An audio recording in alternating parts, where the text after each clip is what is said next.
Hey guys, how you doing? Hope you're doing great. I hope life is good for you. I hope you're safe where you are. And I just want to say thank you for clicking onto this video. I'll try to be brief in this video. But I just want everyone, especially black people all over the world, I don't care, African American, continental African, Caribbean, wherever you are, I just want to say, wake up. Everyone, wake up. All right. Couple of months ago, actually not even months ago, I think it was just before December. Is it? Yeah, a couple of months ago. Let's say a couple of months ago, South Africa discovered a new variant of the COVID called Omicron. The scientists in South Africa discovered this. But because they discovered something that other people didn't discover in the West or even in Asia didn't discover, they were punished for it. You know, people were not allowed to go to South Africa. South Africans were not allowed to travel to other parts of the world because of that, you know. Now, today I got to announce to you that Cyprus just discovered a new variant called Deltacron. I'm not kidding, guys. This is a combination of Omicron and Delta. It's called Deltacron. Now, I think they've discovered it in 25 patients in Cyprus. Now, I just want to hear or see what the world reaction will be with Cyprus. Okay? I'm not kidding these guys. You go and look it up. There's a new variant called Deltacron. It's gonna get worse and worse and worse. I'm pretty sure there's more variants coming out, but check this one out. Deltacron is out in Cyprus. You know, Cyprus scientists have discovered this, just like this flurona in Israel, which was discovered in the one person who had flu as well as corona. You know, but this one, it's a new variant. It's in 25 people. That's a lot of people. It means it can spread as well. So very soon we'll be hearing about Deltacron. The question is, what I want to do, and most of you guys, I want you to focus on how the world will react to Cyprus discovering this variant, right? The reason why I want you to say this is, I think this is an opportunity for black people around the world to wake up. It's one of those opportunities, very rare opportunities in the last 500 years, where the claws of evil that have been pressing on your neck and pushing you to the ground are kind of loose at the moment. They are there, but they're loose. And you can escape and go live your life. Okay? Because they are so focused on doing other things at the moment. But the reality is, the problem with us is that we are so connected to the West that it feels weird to function on our own. And I'm going to tell you why I say this. Look at what's happening in Japan. In Japan, they're using the same, some of these vaccines, Pfizer, Moderna. But they've done their own research. They've done their own research on the vaccines. They've done their own research on why the effects and the importance of taking vaccines. And what they're doing in Japan, they've taken their own path. You're not hearing of crazy lockdowns and this and that in Japan. They've taken their own path because they're independently thinking. They don't belong to the FDA. They don't belong to some agency in Europe. There's a Japanese agency that they belong to. They do their own research before they give it to their people. And with them, they're actually quite honest about the way they are going about it. They're encouraging their citizens to get the vaccines, but at the same time, they're warning them against the side effects, myocarditis and this and that, all this stuff. It's written right there for everyone to read. There's no secrecy in Japan. They have taken their own path. Now, why am I mentioning Japan? It's because of that. because of an independent thing. In Africa, we are not thinking independently. We so badly want to be connected to Europeans. I don't get it myself. I don't understand why. You know, we're so badly trying to be that, and that's the one of our downfalls. That's why we are not going anywhere. That's why we are struggling. That's why we are in the situation where we are. Because we, at the bottom of this, if you go to most Africans, it's not just Africans. I think even people, Africans in America, Africans, they don't even think they can function without white person being somewhere at the helm, which is just sad. You know, right now in Africa, we should be focusing on trying to find our own vaccine. But we are not. And if you go back in history, we are actually one of the first people to even know how to inoculate. We introduced inoculation to the Americans. But today, we can't make our own vaccine because we've shifted our mindset. Instead of trying to help for ourselves, which is like what the Bible says, we are trying to wait for other people to help us. And so far in Africa, they've given them more Johnson & Johnson's vaccine, which FDA just banned in America. But in Africa, they're still giving it to their people. You know, the Africans haven't even done the research. Everything is based on what they've done in America. They're just accepting that and giving it to their own people. Why not do your own research and find the way to go about it? Go to your people instead of just going about what America tells you. And the problem is that it goes back to a lot of things. You know, when you worship a deity that doesn't look like you, that has an impact on you, negative impact on you. You know, and I say this, and I keep questioning this. I have no problem with religion whatsoever. Okay? But I have a problem with the way we worship in Africa, because this has affected every bit of our life. You know, I always ask a question like this. Tell me a country that's not Western, and I mean that's not European. Not just as in Europe, but European as in the people. That's America, Canada, the European countries. Tell me a country that's not European, that's Christian and successful. You're never going to find one. Because the reality is, religion is a precursor to colonialism. You can hate me for this, but it's the truth. You know, why is Japan doing so well? Why did they develop so as they did? Remember, Japan doesn't have an ancient history like even Africa has. They don't have that. You can't go back 5,000 years ago in Japan and find buildings and all that stuff. You're not going to do that. Japan has just developed in the last 500 years, since the beginning of, since Oda Nobunaga wanted to unite the country. And they've managed to develop and they've created a lot of things just in the last 500 years, if not 300 years. And when you go there, the percentage of Christians is very small. They still worship what they worship. They believe in what they believe. They are not out, the majority of people are not out there worshiping a deity that doesn't look like them. You know, and because of that, it has helped them be independent thinkers. You know, you go to China, because a lot of things have bad views about China in Africa. Because you get your information from Western media. You know, the truth is, China is not trying to occupy Africa. No. China wants to develop China. And if you look at the number of investments that China has done in the last 2 years, the investments have gone down. Because they're trying to focus more on China. If I tell you that the Chinese government has even created their own sun right now, you probably won't believe me, but do your research. They spent $80 billion in nuclear fusion. No, not fusion, I think it's nuclear fission.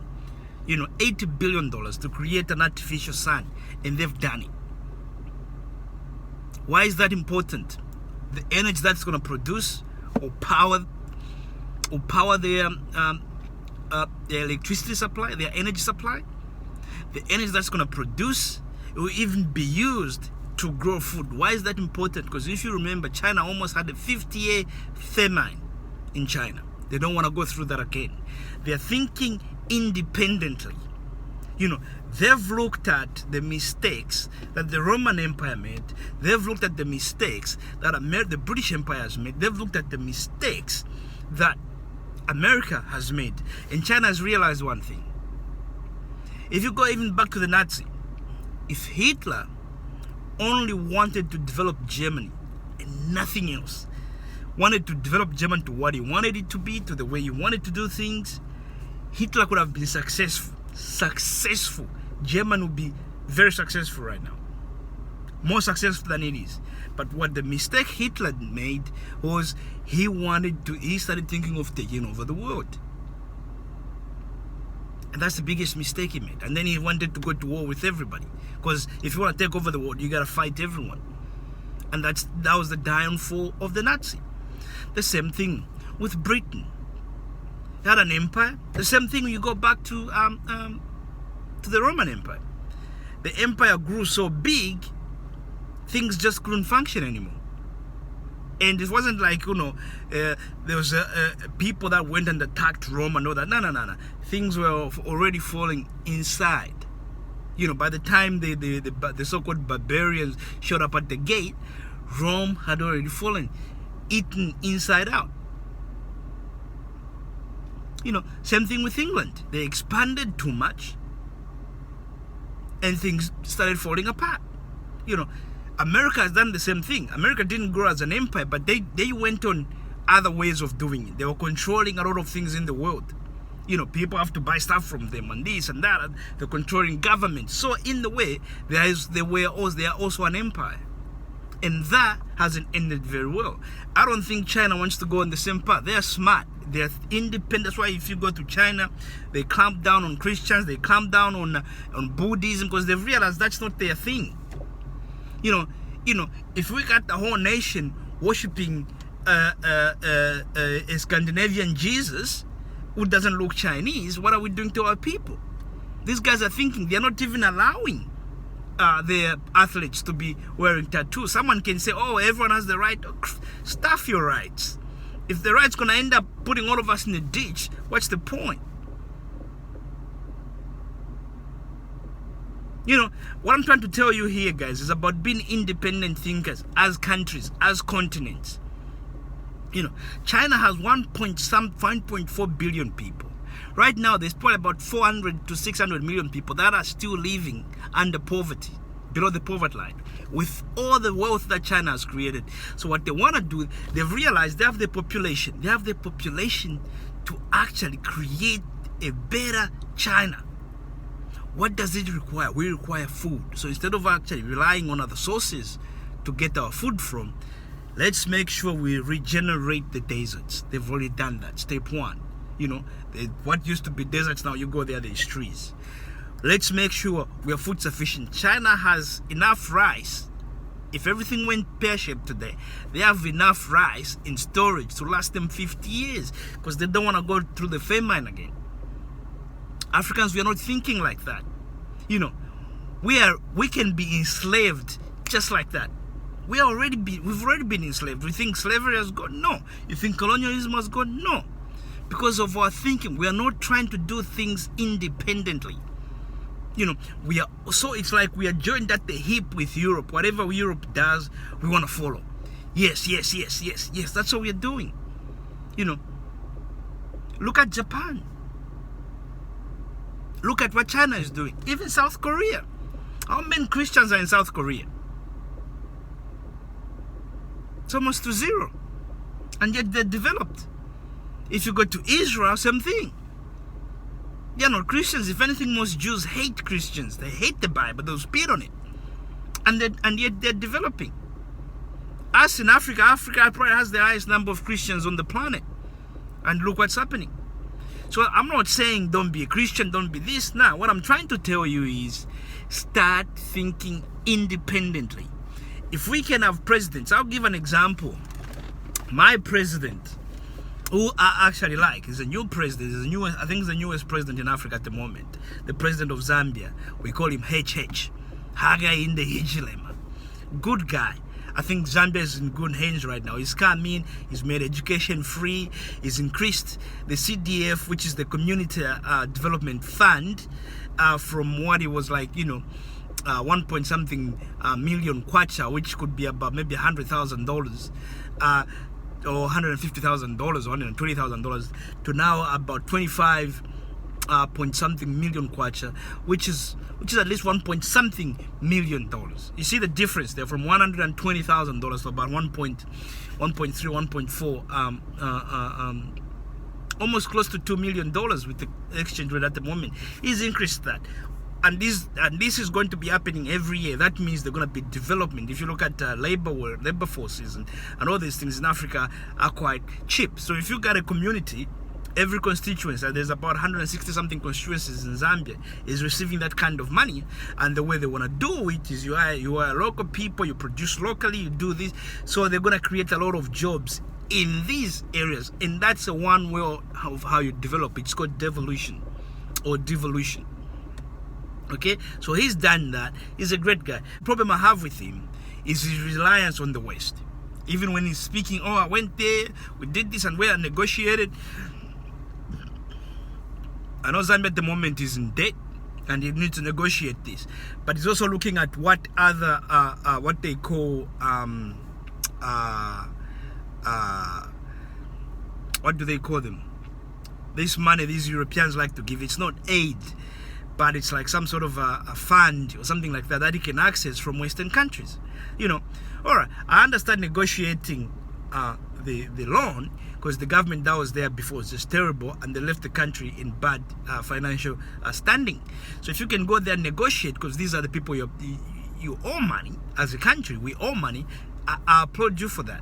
But then at the same time, if your first thing is trying to get all this money coming from there and then you announce to the people, because that also promotes the mindset of, oh, we have to rely on white Jesus, which is quite interesting. I was watching a TV program on Diamond TV, which is the Zambian TV, when they mentioned about Adam and Eve, they showed white people on this thing.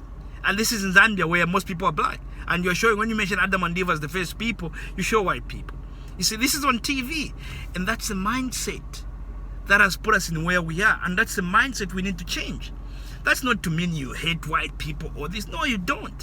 What you're trying to do is, like the Chinese are doing, we are here, this is China, and we're going to be independent.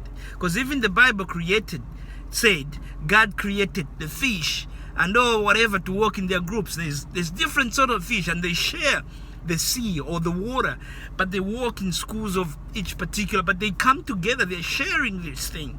You know, one's rubbish is one's food, and one's, you know, and it's like that. You know, and but for us, it's like we're so scared to be independent. And that's what's eating us, guys. And I think this coronavirus just exposed that. Because I don't think Cyprus, they're going to ban people coming from Cyprus or even sanction Cyprus. They're not going to do that. The response will be completely different. You know, but for you, believe me, if that Omicron was discovered in Jamaica or any of the Caribbean countries, it would be the same. You face the same as what South Africa faced. But Cyprus isn't going to face the same thing for discovering Deltacron. And this is what I'm trying to tell you. At some moment, we need to go, stop. Let's think. Just stop and let's think.